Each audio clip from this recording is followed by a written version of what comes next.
നമ്മുടെ ലാസ്റ്റ് ക്ലാസ്സിൽ പഠിച്ചത് ഓർമ്മയുണ്ടോ? ബൈനോമിയൽ നോമൻക്ലേച്ചർ അല്ലെ, ജീവജാലങ്ങൾക്ക് പേര് കൊടുക്കുന്ന സിസ്റ്റം അല്ലെ. കോൾ ലിനേയസ് പ്രപ്പോസ് ചെയ്ത ബൈനോമിയൽ നോമൻക്ലേച്ചർ, ജീവജാലങ്ങൾക്ക് രണ്ട് പേര് വെച്ച് അല്ലെ, സ്പീഷ്യസ് നെയിമും ജീനസ് നെയിമും ഉപയോഗിച്ച് പേര് കൊടുക്കുന്ന system, that is binomial nomenclature. അതിന്റെ റൂൾസ് ആണ് നമ്മൾ ലാസ്റ്റ് ക്ലാസ്സിൽ ഡിസ്കസ് ചെയ്തത്. വളരെ ഇമ്പോർട്ടന്റ് ടോപ്പിക് ആയിരുന്നു.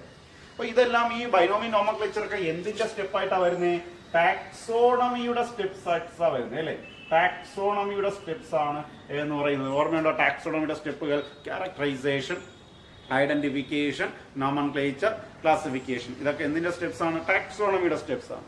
അപ്പൊ ടാക്സോണമി എന്ന് പറഞ്ഞാൽ എന്താ നമ്മൾ പറഞ്ഞത്? ജീവജാലങ്ങളെ വർഗീകരിക്കുന്ന സിസ്റ്റം അല്ലെ. ജീവജാലങ്ങളെ അവരുടെ ക്യാരക്ടേഴ്സിന്റെ അടിസ്ഥാനത്തിൽ, classification of organisms based on characters, ജീവജാലങ്ങളെ അവരിൽ കാണുന്ന ക്യാരക്ടേഴ്സിന്റെ അടിസ്ഥാനത്തിൽ ക്ലാസിഫൈ ചെയ്യുന്ന ആ ഒരു സയന്റിഫിക് സ്റ്റഡിക്ക് പറയുന്ന, സയന്റിഫിക് മെത്തേഡിന് പറയുന്ന പേരാണ് എന്ത്? ടാക്സോണമി അല്ലെ. എന്താ ടാക്സോണമി? നമുക്ക് എങ്ങനെ പറയാം? Scientific classification of organisms based on characters. ക്യാരക്ടേഴ്സിന്റെ അടിസ്ഥാനത്തിൽ ജീവജാലങ്ങളെ ശാസ്ത്രീയമായി വർഗീകരിക്കുന്ന, ക്ലാസിഫൈ ചെയ്യുന്ന ആ ഒരു പ്രോസസ്സിന് പറയുന്ന പേരാണ് ടാക്സോണമി. സോ മനസ്സിലാക്കുക, പണ്ട് കാലങ്ങളിൽ ഈ ടാക്സോണമിയുമായി ബന്ധപ്പെട്ട സയന്റിസ്റ്റുമാരെ നമ്മൾ ടാക്സോണമിസ്റ്റുകൾ എന്ന് പറയും കേട്ടോ. ടാക്സോണമിയുമായി ബന്ധപ്പെട്ട സയന്റിസ്റ്റുമാരെ പറയുന്ന പേരാണ് ടാക്സോണമിസ്റ്റുകൾ. പണ്ട് കാലത്ത് ടാക്സോണമിസ്റ്റുകൾ ജീവജാലങ്ങളെ ക്ലാസിഫൈ ചെയ്യുമ്പോൾ അവരുടെ ക്യാരക്ടേഴ്സ് മനസ്സിലാക്കണമല്ലോ. ക്യാരക്ടേഴ്സ് വെച്ചുകൊണ്ടാണല്ലോ ക്ലാസിഫൈ ചെയ്യുന്നത്. അതിന് പ്രധാനമായിട്ട് അവർ ഉപയോഗിച്ചത് എക്സ്റ്റേണൽ ക്യാരക്ടേഴ്സ് ആയിരുന്നു. ജീവജാലങ്ങളുടെ ബാഹ്യമായ ഘടന, എക്സ്റ്റേണൽ ഫീച്ചർ. എക്സ്റ്റേണൽ ഫീച്ചർ നമ്മൾ മോർഫോളജി എന്ന് പഠിച്ചിട്ടുണ്ട്. മോർഫോളജി വെച്ചിട്ട് ജീവജാലങ്ങളുടെ എക്സ്റ്റേണൽ ഫീച്ചർ വെച്ചായിരുന്നു അവരെ ക്ലാസിഫൈ ചെയ്തത്.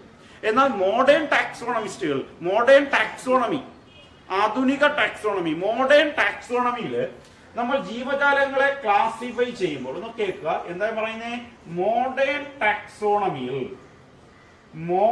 ടാക്സോണമിയിൽ ജീവജാലങ്ങളെ ക്ലാസിഫൈ ചെയ്യുമ്പോൾ, അവരുടെ ക്യാരക്ടേഴ്സിന്റെ അടിസ്ഥാനത്തിൽ ജീവജാലങ്ങളെ ക്ലാസിഫൈ ചെയ്യുമ്പോൾ അതിന് ആധാരമായി എന്തൊക്കെ ക്യാരക്ടേഴ്സ് വെച്ചിട്ടാണ് ക്ലാസിഫൈ ചെയ്യുന്നതെന്ന് വെച്ചാൽ അവിടെ എടുക്കുന്നത് internal and external structure. Internal and external structure, ബാഹ്യമായ ഘടനയെക്കുറിച്ചും അവർ പഠന വിധേയമാക്കും, ആന്തരിക ഘടനയെക്കുറിച്ചും അവർ പഠിക്കും. അപ്പൊ എക്സ്റ്റേണൽ ഫീച്ചറും ഇന്റേണൽ ഫീച്ചറും ഉപയോഗിച്ചുകൊണ്ടാണ് ജീവജാലങ്ങളെ ക്ലാസിഫൈ ചെയ്യുന്നത്. എക്സ്റ്റേണൽ ക്യാരക്ടേഴ്സിന്റെ മാത്രം അടിസ്ഥാനത്തിലല്ല, എക്സ്റ്റേണൽ ക്യാരക്ടേഴ്സിന്റെയും ഇന്റേണൽ ക്യാരക്ടേഴ്സും എടുക്കും. തീർന്നില്ല. ഇനി അടുത്ത അവരെടുക്കുന്നത് സെൽ സ്ട്രക്ചർ പരിശോധിക്കുക. ജീവജാലങ്ങളെ അവരുടെ സെല്ലിന്റെ സ്ട്രക്ചറിന്റെ അടിസ്ഥാനത്തിൽ ഏകദേശം സിമിലാരിറ്റി കാണിക്കുന്ന സെൽ സ്ട്രക്ചറുള്ള ജീവജാലങ്ങളെ ഒരു ഗ്രൂപ്പാണ്. അപ്പൊ മോഡേൺ ടാക്സോണമിയിൽ ആനിമൽസിനെ, ഓർഗാനിസത്തിനെ ക്ലാസിഫൈ ചെയ്യുമ്പോൾ അതിന് ആധാരമായി എടുക്കുന്ന ഇത് എന്തൊക്കെയാണ്? ഇന്റേണൽ ആൻഡ് എക്സ്റ്റേണൽ സ്ട്രക്ചർ പരിശോധിക്കാറുണ്ട്, സെൽ സ്ട്രക്ചർ പരിശോധിക്കാറുണ്ട്, അവരുടെ ഡെവലപ്മെന്റൽ പ്രോസസ്. എങ്ങനെയാണ് ആ ഓർഗാനിസത്തിന്റെ ഡെവലപ്മെന്റ് എന്ന് ഉദ്ദേശിക്കുന്നത്? ലാർവൽ സ്റ്റേജിലാണോ അല്ലയോ എന്നുള്ളത്. ഫോർ എക്സാമ്പിൾ, ബട്ടർഫ്ലൈയുടെ കുഞ്ഞിന് നമ്മൾ പറയുന്ന പേര് കാറ്റർപില്ലർ എന്നല്ലേ. കാറ്റർപില്ലർ എന്ന് പറയുന്ന ബട്ടർഫ്ലൈയുടെ ലാർവയാണ്. എന്താ ലാർവ എന്ന് പറഞ്ഞാൽ? ഒരു കുഞ്ഞിന്, ഒരു സൈഗോട്ട്, ഒരു മുട്ട വിരിഞ്ഞുണ്ടാകുന്ന കുഞ്ഞിന് അല്ലെങ്കിൽ പ്രസവിക്കുന്ന കുഞ്ഞിന്, എന്തോ ആയിക്കോട്ടെ, ഒരു കുഞ്ഞിന്, ഒരു യങ്ങോണിന് പാരന്റുമായി യാതൊരു സാമ്യവും ഇല്ലെങ്കിൽ ആ കുഞ്ഞിനെ നമ്മൾ വിളിക്കുന്ന പേരാണ് ലാർവ. ബട്ടർഫ്ലൈയുടെ കുഞ്ഞിൽ കാറ്റർപില്ലർ വല്ല സാമ്യമുണ്ടോ കാറ്റർപില്ലറിന് ബട്ടർഫ്ലൈ ആയിട്ട്? ഇല്ല. അത്തരത്തിലുള്ള ഇതിനെ വിളിക്കുന്ന പേരാണ്, കുഞ്ഞുങ്ങൾക്ക് പറയുന്ന പേരാണ് ലാർവ. പിന്നെ ഈ ലാർവ കുറെ മാറ്റങ്ങൾക്ക് വിധേയമായിട്ടാണ് ഒരു അഡൽട്ട് ഓർഗാനിസം, പാരന്റിനോട് സാദൃശ്യമുള്ള ഒരു അഡൽട്ട് ഓർഗാനിസമായി മാറുന്നത്. വേറെ എക്സാമ്പിൾ ഞാൻ പറഞ്ഞുതരാം. ഫ്രോഗിന്റെ കേസ്. ഫ്രോഗിന്റെ കുഞ്ഞിന് പറയുന്ന പേരെന്താ? വാൾമാക്രി. നിങ്ങൾ വാൾമാക്രി കണ്ടിട്ടുണ്ടല്ലോ. ഈ വാൾമാക്രിക്ക് തവളയുമായി എന്തെങ്കിലും സാമ്യമുണ്ടോ? ഇല്ല, ഒരു സാമ്യവും ഇല്ല. എൻറ്റയർലി ഡിഫറെന്റ് ആണ്. അപ്പൊ ഇങ്ങനെ കുഞ്ഞുങ്ങൾക്ക് പാരന്റുമായി സാമ്യമില്ലെങ്കിൽ അത്തരം കുഞ്ഞുങ്ങളെ നമ്മൾ വിളിക്കുന്ന പേരാണ് ലാർവ. ലാർവ വളർന്നിട്ടാണ് എന്താവുന്നത്? ഒരു അഡൽട്ട് ഓർഗാനിസമായി മാറുന്നത്. ഏത് നമ്മുടെ കേസിൽ അങ്ങനെയാണോ? നമ്മുടെ അമ്മ പ്രസവിച്ചിരുന്ന കുഞ്ഞുങ്ങൾ നമ്മൾ ലാർവ എന്നാണോ വിളിക്കുന്നത്? അല്ലേ? മനുഷ്യനോട് സാദൃശ്യമുള്ളല്ലേ, പാരന്റ്സിനോട് സാദൃശ്യമുള്ള കുഞ്ഞുങ്ങളല്ലേ നമ്മുടെ കേസിൽ വരുന്നത്. അപ്പോൾ അവിടെ ലാർവൽ സ്റ്റേജ് അല്ല. അപ്പോൾ ഓരോ ഓർഗാനിസിനും ഡെവലപ്മെന്റൽ സ്റ്റേജ്, ഡെവലപ്മെന്റൽ പ്രോസസ് വളരെ ഡിഫറെന്റ് ആയിട്ടുള്ള മാനറിലാണ്. അപ്പോൾ ജീവജാലങ്ങളുടെ ഡെവലപ്മെന്റൽ പ്രോസസ് വെച്ചിട്ട്, അവരുടെ ഡെവലപ്മെന്റൽ സൈഗോട്ട് വളർന്നുണ്ടാകുന്ന കുഞ്ഞിന്റെ ഡെവലപ്മെന്റൽ പ്രോസസ് വെച്ചിട്ട് ജീവജാലങ്ങളെ ക്ലാസിഫൈ ചെയ്യാറുണ്ട്. അവരുടെ ഇക്കോളജിക്കൽ ഇൻഫർമേഷൻ ഉപയോഗിച്ചും ക്ലാസിഫൈ ചെയ്യാറുണ്ട്. എന്തൊക്കെ എടുക്കും? Ecological information. എന്താ ഇക്കോളജി എന്ന് പറയുന്നത്? പരിസ്ഥിതി, ചുറ്റുപാട്. ഒരു ജീവി ജീവിക്കുന്ന ആ ചുറ്റുപാടിനെ വിളിക്കുന്ന പേരാണ് ഇക്കോളജി.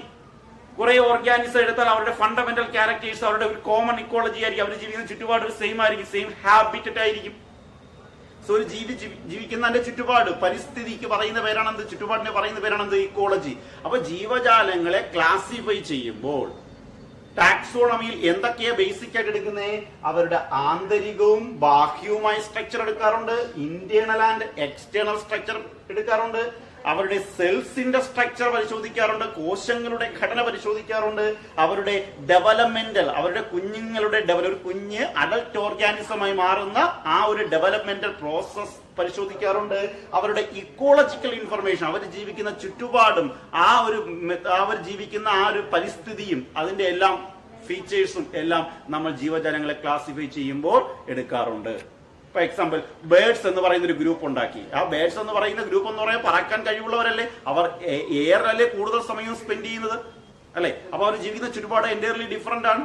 അപ്പൊ ഒരു പരിസ്ഥിതിയിൽ ജീവിക്കുന്ന ഒരേ ചുറ്റുപാടിൽ കാണുന്ന ജീവജാലങ്ങളെല്ലാം ഒരു ഗ്രൂപ്പ് ആക്കാം. അപ്പൊ അങ്ങനെയും ക്ലാസിഫൈ ചെയ്യാം. ഓക്കെ, അപ്പൊ ഇതൊക്കെ ഈ എഴുതിയിരിക്കുന്നതെല്ലാം മോഡേൺ ടാക്സോണമിയിൽ നമ്മൾ എടുക്കുന്ന ക്യാരക്ടേഴ്സ് ആണ്. അപ്പൊ മോഡേൺ ടാക്സോണമിയിൽ ജീവജാലങ്ങളെ ക്ലാസിഫൈ ചെയ്യുമ്പോൾ ആ ക്ലാസിഫൈ ചെയ്യുവാനായിട്ട് നമ്മൾ എടുക്കുന്ന ഫീച്ചേഴ്സ് എന്ന് പറയുന്നത് ഇന്റേണൽ ആൻഡ് എക്സ്റ്റേണൽ സ്ട്രക്ചർ എടുക്കാറുണ്ട്, അവരുടെ സെൽ സ്ട്രക്ചർ എടുക്കാറുണ്ട്, അവരുടെ ഡെവലപ്മെന്റൽ പ്രോസസ് എടുക്കാറുണ്ട്, ഇക്കോളജിക്കൽ ഇൻഫർമേഷൻ എടുക്കാറുണ്ട്. So these are the basic to modern taxonomy. Okay, so നമ്മൾ ടാക്സോണമിയെ കുറിച്ചാണ് പറഞ്ഞത്. അപ്പൊ ടാക്സോണമി എന്ന് പറയുന്നത് ജീവജാലങ്ങളെ അവരുടെ ക്യാരക്ടേഴ്സിന്റെ അടിസ്ഥാനത്തിൽ ക്ലാസിഫൈ ചെയ്യുന്നതിന് പറയുന്ന പേരാണ്, സയന്റിഫിക് ആയിട്ട് ക്ലാസിഫൈ ചെയ്യുന്നതിന് പറയുന്ന പേരാണ് ടാക്സോണമി, അല്ലെ? ഇനി ഞാൻ ഒരു വേർഡ് നിങ്ങളെ പരിചയപ്പെടുത്തുകയാണ്. ഒരു വേർഡ് പരിചയപ്പെടുത്തുന്നു. വേർഡ് ഇങ്ങനെയാണ്, സിസ്റ്റമാറ്റിക്സ് എന്ന ഒരു വേർഡ് പരിചയപ്പെടുത്തുക. എന്താണ് സിസ്റ്റമാറ്റിക്സ്? സിസ്റ്റമാറ്റിക്സ് എന്താണ് സിസ്റ്റമാറ്റിക്സ് എന്ന് പറയുന്നത്? It is a branch of science. It is a branch of science. സയൻസിന്റെ ഒരു ബ്രാഞ്ചാണ്. It is a branch of science which deals with, അതിൽ എന്തൊക്കെയാ പറയുന്നത്? അതിൽ നമ്മൾ എന്തിനെ കുറിച്ചാണ് പഠിക്കുന്ന ബ്രാഞ്ച്? സയൻസിന്റെ ബ്രാഞ്ചാണ് systematics. That deals with varieties of life forms. ജീവജാലങ്ങളിലുള്ള വെറൈറ്റീസ് അല്ലെങ്കിൽ ഡൈവേഴ്സിറ്റി, ജീവജാലങ്ങളിലുള്ള വൈവിധ്യങ്ങളെ കുറിച്ച്, different forms of life forms, വിവിധ തരത്തിലുള്ള ജീവജാലങ്ങളെ കുറിച്ച് പഠിക്കുന്നു. അത് തന്നെയാണ് ടാക്സോണമി. ജീവജാലങ്ങളെ കുറിച്ച് പഠിക്കുന്നു, അവരുടെ ക്ലാസിഫിക്കേഷനെ കുറിച്ച് പഠിക്കുന്നു. ഇവിടെ നമുക്ക് എന്തൊക്കെയാണ് വരുന്നത് നോക്കുക. വലിയൊരു ബ്രാഞ്ചാണ് സിസ്റ്റമാറ്റിക്സ്.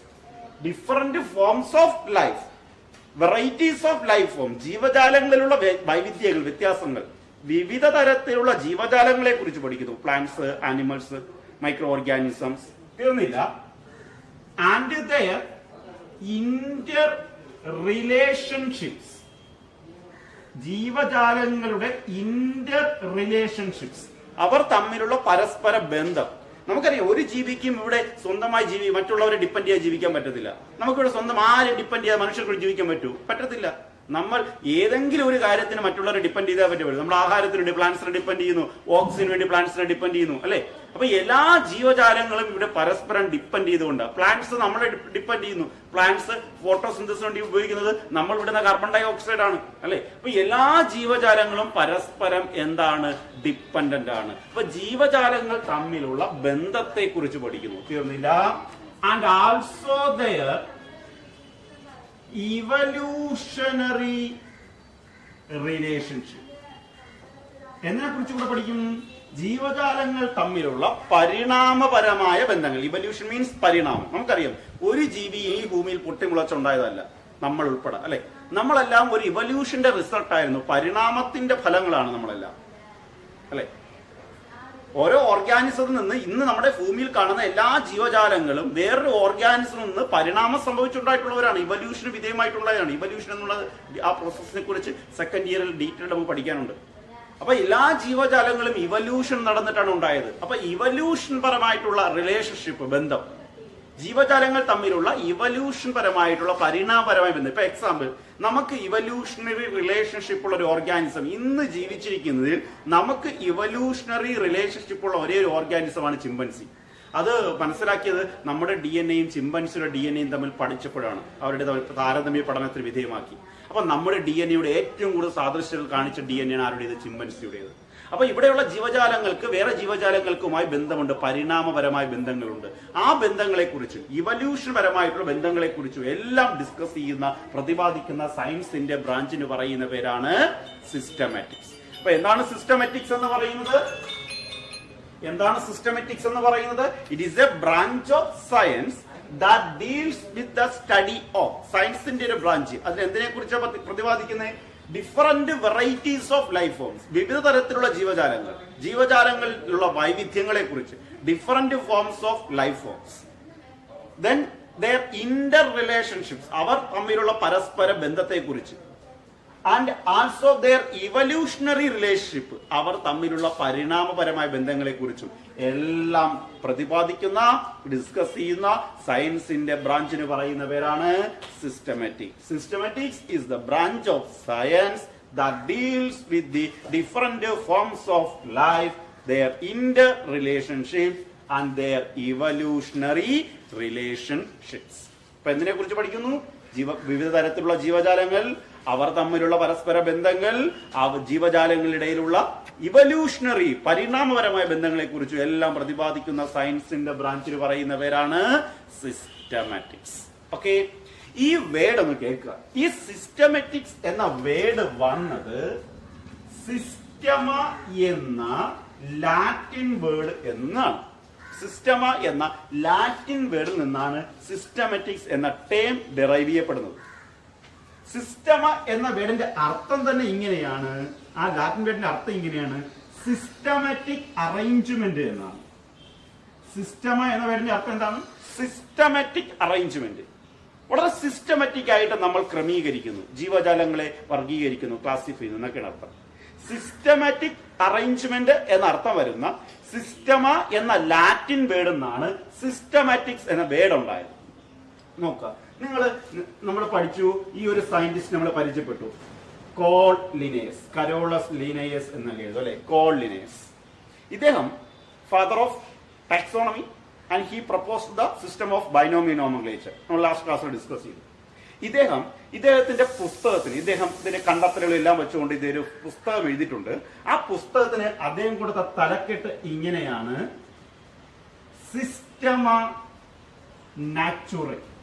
വളരെ പ്രശസ്തമായ പുസ്തകം, വളരെ ഇമ്പോർട്ടന്റ്, എക്സാമിനൊക്കെ ചോദിക്കാവുന്നതാണ്, എൻട്രൻസ് ക്വസ്റ്റ്യൻ ഒക്കെ ചോദിക്കാവുന്നതാണ്.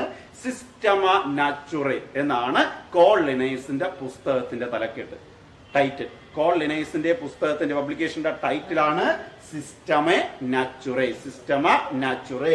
ആ സിസ്റ്റമ എന്ന് പറയുന്ന സിസ്റ്റമാറ്റിക്സ് എന്ന വേർഡിൽ നിന്നാണ് അദ്ദേഹം ആ ഒരു വേർഡ് കൊണ്ടുവന്നത്. സിസ്റ്റമ നാച്ചുറേ എന്നത് കോൾ ലിനേയസിന്റെ പുസ്തകത്തിന്റെ ടൈറ്റിലാണ്. അപ്പൊ ഇതുമായി ബന്ധപ്പെട്ട കാര്യങ്ങൾ മനസ്സിലായാലും നമ്മൾ പറഞ്ഞു വന്ന ഇത്രയേ ഉള്ളൂ. ഞാൻ പുതിയ ബ്രാഞ്ചിനെയാണ് നിങ്ങൾക്ക് പരിചയപ്പെടുത്തിയത്, സിസ്റ്റമാറ്റിക്സ് എന്ന് പറയുന്ന ഒരു ബ്രാഞ്ച്. ആ സിസ്റ്റമാറ്റിക്സ് എന്ന് പറയുന്നത് ബ്രോഡ് പെർസ്പെക്റ്റീവിൽ നമ്മൾ ഡിസ്കസ് ചെയ്യുന്ന ഒരു ടോപ്പിക്കാണ്. എന്താണ് സിസ്റ്റമാറ്റിക്സ് എന്ന് പറയുന്നത്? സയൻസിന്റെ ഒരു ബ്രാഞ്ചാണ് അല്ലെ. അതിൽ എന്തിനെ കുറിച്ചൊക്കെ ഡിസ്കസ് ചെയ്യുന്നു? Different forms of life form, വിവിധ തരത്തിലുള്ള ജീവജാലങ്ങൾ, അവരുടെ ഡൈവേഴ്സിറ്റി, പിന്നെ അവർ തമ്മിലുള്ള പരസ്പര ബന്ധങ്ങൾ, പിന്നെന്ത്, ഇവല്യൂഷണറി റിലേഷൻഷിപ്പ്, ജീവജാലങ്ങൾ തമ്മിലുള്ള പരിണാമപരമായ ബന്ധങ്ങളെ കുറിച്ചും എല്ലാം ഡിസ്കസ് ചെയ്യുന്ന സയൻസിന്റെ ബ്രാഞ്ചിന് പറയുന്ന പേരാണ് സിസ്റ്റമാറ്റിക്സ്. ആ വേർഡ് വന്നത് സിസ്റ്റമ എന്ന് പറയുന്ന ലാറ്റിൻ വേർഡ്. ആ ലാറ്റിൻ വേർഡിന്റെ അർത്ഥം സിസ്റ്റമാറ്റിക് അറേഞ്ച്മെന്റ്. കോൾ ലിനേയസ് അദ്ദേഹത്തിന്റെ പുസ്തകത്തിന് കൊടുത്ത തലക്കെട്ട്, കോൾ ലിനേയസ് അദ്ദേഹത്തിന്റെ പുസ്തകത്തിന് കൊടുത്ത തലക്കെട്ട് ഇങ്ങനെയാണ്, സിസ്റ്റമ നാച്ചുറേ. എന്താണ്? സിസ്റ്റമ നാച്ചുറേ. ഓക്കെ, സോ ഈ ഒരു ടോപ്പിക്ക് നന്നായിട്ട് പഠിക്കുക. അപ്പൊ ടാക്സോണമിയും സിസ്റ്റമാറ്റിക്സ് എന്ന് പറയുന്ന ഒരു സെക്ഷനാണ് നമ്മൾ ഡിസ്കസ് ചെയ്തത്. സോ വേറൊരു ടോപ്പിക്കിലോട്ട് നമ്മൾ പോവുകയാണ്. വേറൊരു ടോപ്പിക്ക് നിങ്ങളെ പരിചയപ്പെടുത്തുകയാണ്.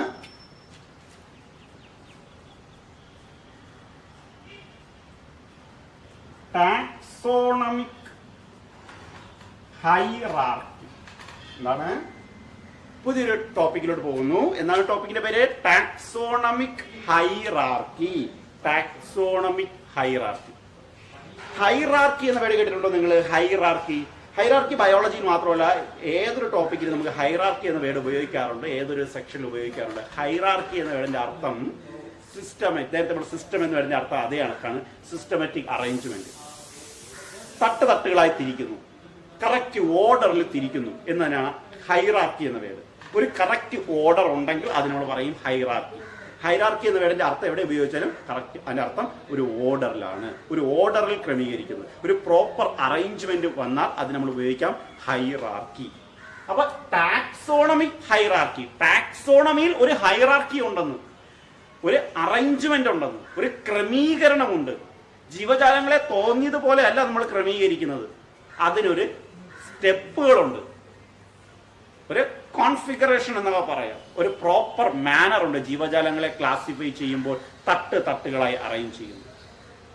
ഇപ്പോൾ ഒരു ജീവജാലത്തെ ക്ലാസിഫൈ ചെയ്താൽ നമുക്കറിയാം ഏതൊരു കാര്യവും പഠനം എളുപ്പമാക്കണമെങ്കിൽ അതിനെ ചെറിയ ചെറിയ ഗ്രൂപ്പുകളായി തരംതിരിച്ചാൽ നമുക്ക് പഠിക്കാൻ എളുപ്പമാണ്. ഇപ്പൊ വലിയ ഒരു കാര്യം, ഒരു എസ്സേ നിങ്ങൾ പഠിക്കുന്നു. ആ എസ്സേ മൊത്തത്തിൽ കുറേ സ്റ്റേറ്റ്മെന്റുകളായിട്ട് ഇങ്ങനെ തന്നിരിക്കുകയാണ്, പഠിക്കാൻ പാടാം. നിങ്ങൾ അതിനെ ഓരോരോ ഗ്രൂപ്പുകളായിട്ട് തരംതിരിച്ച് നിങ്ങൾ പഠനം എളുപ്പമാക്കാൻ വേണ്ടി ഓരോരോ തലക്കെട്ടുകൾ കൊടുത്ത് അതിനൊരു ഗ്രൂപ്പ്, അടുത്തൊരു തലക്കെട്ട് കൊടുത്ത് അതിനൊരു ഗ്രൂപ്പ്, അടുത്ത തലക്കെട്ട് കൊടുത്ത് അതിനൊരു ഗ്രൂപ്പ്, അങ്ങനെ കൊടുത്താൽ പഠിക്കാൻ എളുപ്പമാണ്. അപ്പൊ ഏതൊന്നും പഠനം എളുപ്പമാക്കണമെങ്കിൽ അതിനെന്ത് ചെയ്യണം? ഗ്രൂപ്പായിട്ട് ക്ലാസിഫൈ ചെയ്യണം. അപ്പോൾ ടാക്സോണമിയിലും ജീവജാലങ്ങളെ കുറിച്ച് പഠിക്കാൻ വേണ്ടി ആ ജീവജാലങ്ങളെ നമ്മൾ എന്ത് ചെയ്യണം? ക്ലാസിഫൈ ചെയ്ത് വയ്ക്കണം. പല ഗ്രൂപ്പുകളായി പല തട്ടുകളായി എന്ത് ചെയ്യണം? തരംതിരിക്കണം. അവരിൽ കാണുന്ന സ്വഭാവങ്ങളുടെ അടിസ്ഥാനത്തിൽ പല തട്ടുകളായി ജീവജാലങ്ങളെ ക്ലാസിഫൈ ചെയ്തു വെച്ചാൽ നമുക്ക് അവരെ കുറിച്ച് പഠിക്കാൻ എളുപ്പമാകും. ഇങ്ങനെ ജീവജാലങ്ങളെ, അവരെ കുറിച്ച് കാര്യങ്ങൾ പഠിക്കാൻ വേണ്ടി, മനസ്സിലാക്കാൻ വേണ്ടി ഓരോരോ തട്ടുകളായി ഓരോരോ ഗ്രൂപ്പുകളായി ജീവജാലങ്ങളെ ക്ലാസിഫൈ ചെയ്യുന്നതിന് പറയുന്ന പേരാണ് ടാക്സോണമിക് ഹൈറാർക്കി.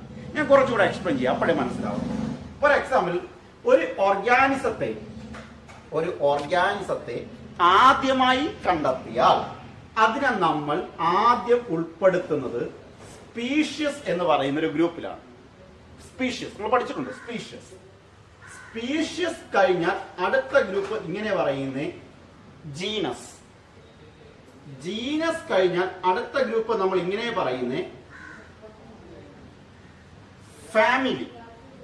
ഇത് കഴിഞ്ഞാൽ അടുത്ത ഗ്രൂപ്പ് ഇങ്ങനെ പറയുന്നേ ഓർഡർ കഴിഞ്ഞാൽ അടുത്ത ഗ്രൂപ്പ് ഇങ്ങനെയാണ്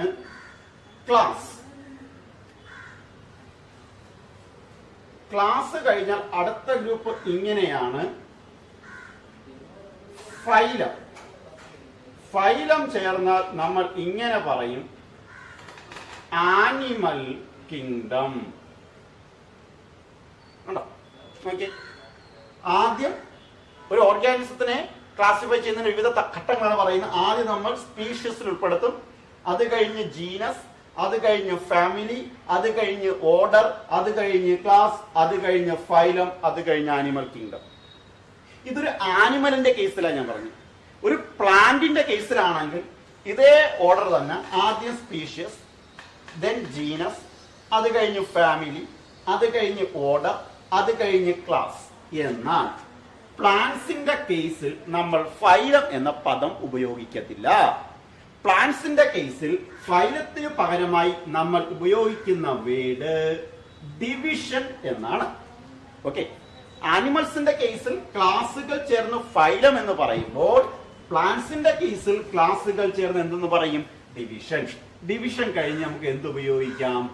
പ്ലാന്റ് കിങ്ഡം. എന്താണ്? Plant kingdom.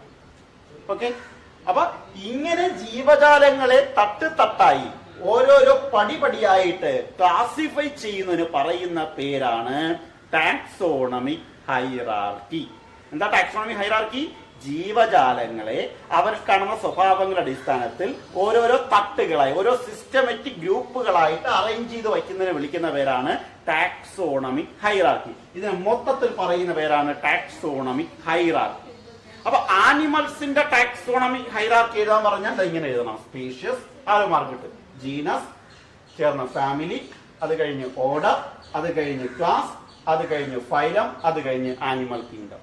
പ്ലാന്റ്സിന്റെ ക്ലാസിഫിക്കേഷന്റെ ടാക്സോണമിക് ഹൈറാർക്കി എഴുതാൻ പറഞ്ഞ species, genus, family, order, class, division, plant kingdom. Clear ആയല്ലോ? ഡൗട്ട് ഒന്നുമില്ലല്ലോ. ഇപ്പൊ ഇത് ആനിമൽസിന്റെ ടാക്സോണമിക് ഹൈറാർക്കി, ഈ പോകുന്നത് പ്ലാന്റ്സിന്റെ ടാക്സോണമിക് ഹൈറാർക്കി. അപ്പൊ ജീവജാലങ്ങളെ ഓരോരോ തട്ടുകളായിട്ടാണ് ക്ലാസിഫൈ ചെയ്ത് വെച്ചിരിക്കുന്നത്. അപ്പൊ ഇവിടെ കുറെ തട്ടുകളുണ്ടല്ലേ, കുറെ കാറ്റഗറികളുണ്ടല്ലേ. ഇത് ഓരോന്നും ഓരോ ക്ലാസിഫിക്കേഷന്റെ ഓരോ ഗ്രൂപ്പ് എന്ന് പറയാം, ക്ലാസിഫിക്കേഷന്റെ ഓരോ കാറ്റഗറി എന്ന് പറയാം. ക്ലാസിഫിക്കേഷനിലെ അല്ലെങ്കിൽ ടാക്സോണമിക് ഹൈറാർക്കിയിലെ ഓരോ കാറ്റഗറിക്കും ഇതൊരു കാറ്റഗറി, ഇതൊരു കാറ്റഗറി, ഇതൊരു കാറ്റഗറി, അല്ലെങ്കിൽ ഓരോ സ്റ്റെപ്പിനും, അല്ലെങ്കിൽ ഇങ്ങനെ ഉപയോഗിക്കും ഓരോ റാങ്കിനും. ഇതൊരു റാങ്ക്, ഇതൊരു റാങ്ക്, ഇതൊരു റാങ്ക്, ഇതൊരു റാങ്ക്. അപ്പൊ റാങ്ക് അല്ലെങ്കിൽ എന്തെന്ന് ഉപയോഗിക്കാം? കാറ്റഗറി അല്ലെങ്കിൽ സ്റ്റെപ്പ് എന്നൊക്കെ പറയാം. നല്ല ഭംഗിയുള്ള വേർഡ് റാങ്ക് ആണ്. ഈ ടാക്സോണമിക് ഹൈറാർക്കിയിലെ ഓരോ റാങ്കിനും each rank is called taxon. ഓരോ റാങ്കിനും പറയുന്ന പേര് ടാക്സോൺ എന്നാണ്. ടാക്സൺ സിംഗുലർ, ടാക്സ എന്ന് പറഞ്ഞാൽ പ്ലൂറൽ. അപ്പൊ സ്പീഷ്യസ് ഒരു ടാക്സം, ജീനസ് ഒരു ടാക്സം, ഫാമിലി ഒരു ടാക്സം, ഓർഡർ ഒരു ടാക്സം, ക്ലാസ് ഒരു ടാക്സം, ഫൈലം ഒരു ടാക്സം, ഡിവിഷൻ ഒരു ടാക്സം, ആനിമൽ കിങ്ഡം ഒരു ടാക്സം, പ്ലാന്റ് കിങ്ഡം ഒരു ടാക്സം. ഇങ്ങനെ ഓരോരോ കാറ്റഗറികളായി, ഓരോ കാറ്റഗറിക്കും പറയുന്ന പേര് ടാക്സൺ. ഇങ്ങനെ ഓരോരോ ടാക്സണുകളായി ക്ലാസിഫൈ ചെയ്ത് വയ്ക്കുന്നതിന് മൊത്തത്തിൽ പറയുന്ന പേരാണ് taxonomic hierarchy. Okay, so taxonomic ഹൈറാർക്കിയിലെ ഓരോ റാങ്കിനും അല്ലെങ്കിൽ ഓരോ കാറ്റഗറിക്കും അല്ലെങ്കിൽ ഓരോ സ്റ്റെപ്പിനും പറയുന്ന പേരാണ് taxon. Each rank in the taxonomic hierarchy is called taxon. അതിലെ ഏറ്റവും ബേസിക് ടാക്സൺ ഇങ്ങനെ പറയാം, ബേസിക് ടാക്സൺ, ഏറ്റവും അടിസ്ഥാനപരമായ ടാക്സണിലെ സ്പീഷ്യസ് ഇല്ലാതെ ഒരു ഹൈറാർക്കി എഴുതാൻ പറ്റുമോ? നമുക്ക് ഇല്ല. അപ്പൊ ക്ലാസിഫിക്കേഷന്റെ അടിസ്ഥാന യൂണിറ്റ് ആണ് ആര്? Species. Species is the basic unit of classification. ക്ലാസിഫിക്കേഷന്റെ ബേസിക് യൂണിറ്റ് ആണ് എന്ന് പറയുന്നത് സ്പീഷ്യസ്. സ്പീഷ്യസ് ഇല്ലാതെ ഒരു ക്ലാസിഫിക്കേഷൻ പോസിബിൾ അല്ല. ഏതൊരു ഓർഗാനിസം ആയാലും, പ്ലാന്റ് ആയിക്കോട്ടെ ആനിമൽ ആയിക്കോട്ടെ, അതിന് ആദ്യം ഉൾപ്പെടുത്തുന്ന കാറ്റഗറി സ്പീഷ്യസ് ആണ്. So species is the basic taxon, അല്ലെങ്കിൽ ഇങ്ങനെ പറയാം, species is the basic unit of classification. Species is the basic unit of classification. ക്ലാസിഫിക്കേഷന്റെ അടിസ്ഥാന യൂണിറ്റ് ആണ് എന്ന് പറയുന്നത് സ്പീഷ്യസ് എന്ന് പറയുന്നത്.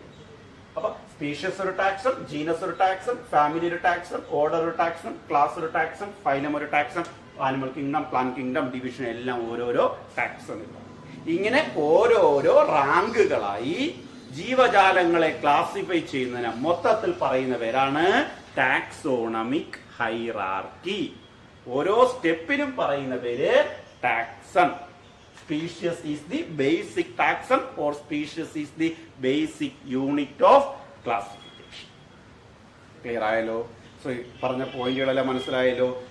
ഓക്കെ, ഇപ്പൊ നമ്മൾ ഇന്ന് ഡിസ്കസ് ചെയ്തത് പ്രധാനമായിട്ട് ഒരു 2 ടോപ്പിക്കാണ്. സിസ്റ്റമാറ്റിക്സ് എന്ന് പറയുന്ന ഒരു ടോപ്പിക് ഡിസ്കസ് ചെയ്തു. എന്താണ് സിസ്റ്റമാറ്റിക്സ് എന്ന് പറയുന്ന ഒരു ടോപ്പിക് ഡിസ്കസ് ചെയ്തു. സിസ്റ്റമാറ്റിക്സ് എന്ന് പറയുന്നത് ഒരു ബ്രോഡ് പെർസ്പെക്റ്റീവിലുള്ള ഒരു മേഖലയാണ്, ഒരു ഏരിയയാണ്. അതിൽ വിവിധ തരത്തിലുള്ള ജീവജാലങ്ങളെക്കുറിച്ചും ജീവജാലങ്ങൾ തമ്മിലുള്ള പരസ്പര ബന്ധത്തെക്കുറിച്ചും ജീവജാലങ്ങൾ തമ്മിലുള്ള പരിണാമപരമായ ബന്ധങ്ങളെക്കുറിച്ചും എല്ലാം പ്രതിപാദിക്കുന്ന സയൻസിന്റെ ബ്രാഞ്ചാണ് സിസ്റ്റമാറ്റിക്സ് എന്ന് പറയുന്നത്. ആ സിസ്റ്റമാറ്റിക്സ് എന്ന് പറയുന്ന വേർഡ് വന്നത് സിസ്റ്റമ എന്ന് പറയുന്നു ലാറ്റിൻ വേർഡ്. അതിന്റെ അർത്ഥം സിസ്റ്റമാറ്റിക് അറേഞ്ച്മെന്റ് എന്നാണ്. കോൾ ലിനേയസ് അദ്ദേഹത്തിന്റെ പുസ്തകത്തിന് കൊടുത്ത തലക്കെട്ടിന്റെ പേര് സിസ്റ്റമ നാച്ചുറെ എന്നാണ്. ദെൻ തുടക്കത്തിൽ നമ്മൾ ഇങ്ങനെ ഒരു കാര്യം പറഞ്ഞു, മോഡേൺ ടാക്സോണമിയുടെ അടിസ്ഥാനങ്ങൾ എന്തൊക്കെയാണ്. മോഡേൺ ടാക്സോണമിയിൽ ജീവജാലങ്ങളെ ക്ലാസിഫൈ ചെയ്യുമ്പോൾ എടുക്കുന്ന ബേസിക് ആയിട്ടുള്ള ഫീച്ചേഴ്സ് എന്തൊക്കെയാണ്? അവരുടെ ഇന്റേണൽ ഫീച്ചറും എക്സ്റ്റേണൽ ഫീച്ചർ എടുക്കും, സെൽ സ്ട്രക്ചർ എടുക്കും, അവരുടെ ഡെവലപ്മെന്റൽ പ്രോസസ്സ് എടുക്കും, ദെൻ അവരുടെ ഇക്കോളജിക്കൽ ഇൻഫർമേഷൻ. ഇക്കോളജി മീൻസ് അവരുടെ പരിസ്ഥിതി എല്ലാം പഠന വിധേയമാക്കിക്കൊണ്ടാണ് ജീവജാലങ്ങളെ ക്ലാസിഫൈ ചെയ്യുന്നത്. ദെൻ നമ്മൾ അടുത്ത പഠിച്ച ടോപ്പിക്ക് ടാക്സോണമിക് ഹൈറാർക്കി എന്നാണ്. ജീവജാലങ്ങളെ ഓരോരോ സ്റ്റെപ്പുകളായി ഓരോരോ കാറ്റഗറികളായി തരംതിരിക്കുന്നതിന് പറയുന്ന പേരാണ് ടാക്സോണമിക് ഹൈറാർക്കി. അതിൽ ഏറ്റവും ബേസിക് ആയിട്ടുള്ള യൂണിറ്റ് ആണ് സ്പീഷ്യസ്. ഓരോ യൂണിറ്റിനും പറയുന്ന പേര് ടാക്സൺ എന്നാണ്. Taxa plural. Each step or each category in the taxonomic hierarchy is called taxon. Species is the basic taxon or basic unit of classification. അപ്പൊ മനസ്സിലാക്കുക, ആനിമൽസിന്റെ ടാക്സോണമിക് ഹൈറാർക്കി എഴുതാൻ പറഞ്ഞാൽ എങ്ങനെ എഴുതണം? സ്പീഷ്യസ്, അത് കഴിഞ്ഞ് ജീനസ്, അത് കഴിഞ്ഞ് ഫാമിലി, അത് കഴിഞ്ഞ് ഓർഡർ, അത് കഴിഞ്ഞ് ക്ലാസ്, അത് കഴിഞ്ഞ് ഫൈലം, അത് കഴിഞ്ഞ് ആനിമൽ കിങ്ഡം. എന്നാൽ പ്ലാന്റ്സിന്റെ ക്ലാസിഫിക്കേഷന്റെ ടാക്സോണമി ഹൈറാർക്കി എഴുതാൻ പറഞ്ഞാൽ സ്പീഷ്യസ്, അത് കഴിഞ്ഞ് ജീനസ്, അത് കഴിഞ്ഞ് ഫാമിലി, അത് കഴിഞ്ഞ് ഓർഡർ, അത് കഴിഞ്ഞ് ക്ലാസ്, അത് കഴിഞ്ഞ് ഡിവിഷൻ, അത് കഴിഞ്ഞ് പ്ലാന്റ് കിങ്ഡം. ആനിമൽസില് നമ്മൾ ക്ലാസ് ചേർന്ന് ഫൈലം എന്ന് പറയുമ്പോൾ, പ്ലാന്റ്സിന്റെ കേസിൽ ക്ലാസുകൾ ചേർന്ന് ഡിവിഷൻ എന്ന് പറയും. ഓരോ റാങ്കിനും പറയുന്ന പേര് ടാക്സ്. ഓക്കെ, സോ ഇത് നന്നായിട്ട് മനസ്സിലാക്കുക. ഈ ഒരു ഓർഡർ നന്നായി മനസ്സിലാക്കണം. ഒരു വേർഡ് പോലും മാറിപ്പോവരുത്. കറക്റ്റ് ഓർഡർ തന്നെ ഇത് പഠിച്ചു വയ്ക്കണം. അടുത്ത ക്ലാസ്സിൽ ഇത് വച്ചുകൊണ്ടാണ് നമ്മൾ അടുത്ത ക്ലാസ്സിലോട്ട് പോകുന്നത്. അടുത്ത ക്ലാസ്സിൽ കൂടുതൽ കാര്യങ്ങൾ ഡിസ്കസ് ചെയ്യുന്നത് ഈ ഒരു കാറ്റഗറിയുടെ അടിസ്ഥാനത്തിലാണ്. അതിന്റെ എക്സ്പ്ലനേഷൻ എന്നാൽ നമുക്ക് ഈ ഒരു ക്ലാസ്സിൽ ഒതുങ്ങത്തില്ല. അത് കൂടുതൽ കാര്യങ്ങൾ നമ്മൾ ഡിസ്കസ് ചെയ്യേണ്ടി വരും. ആ കൂടുതൽ കാര്യങ്ങൾ ഡിസ്കസ് ചെയ്യുമ്പോൾ അത് ടൈം എടുത്തുകൊണ്ടേ നമുക്ക് ഡിസ്കസ് ചെയ്യാൻ പറ്റുള്ളൂ. അതുകൊണ്ട് ഞാൻ ഇവിടെ വെച്ച് കൺക്ലൂഡ് ചെയ്യുന്നു. അപ്പൊ അടുത്ത ക്ലാസ്സിൽ ഇതിന്റെ കണ്ടിന്യൂഷനാണ്. ഈ ഒരു ടാക്സോണമി ഹൈറാർക്കി വെച്ചുകൊണ്ട് എന്താണ് സ്പീഷ്യസ്, എന്താണ് ജീനസ്, ഫാമിലി എങ്ങനെയാണ്, അതെങ്ങനെ ഉൾപ്പെടുന്നത്, അത് എന്തിന്റെ അടിസ്ഥാനത്തിലാണ് നമ്മൾ ഈ ക്ലാസിഫിക്കേഷൻ വച്ചിരിക്കുന്നത് എന്നൊക്കെ ഡീറ്റെയിൽ ആയിട്ട് നമ്മൾ അടുത്ത ക്ലാസ്സിൽ എക്സ്പ്ലെയിൻ ചെയ്യും. Okay, thank you.